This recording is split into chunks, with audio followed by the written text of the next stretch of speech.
过年期间，真侪病院诊所可能拢无咧看诊。健保署伫咧14就公布，有慢性病药单的患者，对明仔载开始就会当提早去领药啊。佮再加上最近这流感的个案是直直增加，医生就呼吁讲，有慢性病的患者，平常时啊，得爱控制稳定病情，嘛得爱预防去胃着流感引发重症。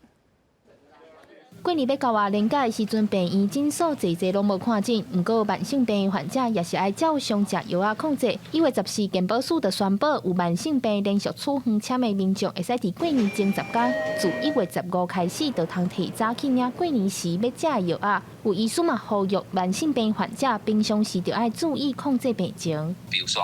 你有肾脏病的，那甚至有糖尿病的，做好慢性病的一个照顾呢，它都可以来有效。 可以来减少呢，那流感感染之后呢，那就是说并发这些我们担心的这些重症的一个相关的一个风险。另外，根据卫福部疾管署的资料显示，流感对去年10月到今年1月13，已经累积461个流感重症个案。对今年初1到13有注流感疫苗的民众，大约32.5万人，是去年同期的3.8倍。有医师预告，伫过年前会是流感高峰期。 因为接下来大概就是快要过春节哈，然后会有很多人到附近的国家去旅游，然后流行性感冒其实不是只有在台湾哈，在日本其实跟韩国也都非常的严重哈。除了施打疫苗，然后另外也必须要做到就是勤洗手啦，戴个口罩，然后避免去人多的地方。那流感当咧流行，最近民众也拢真烦恼防胃着麻疹，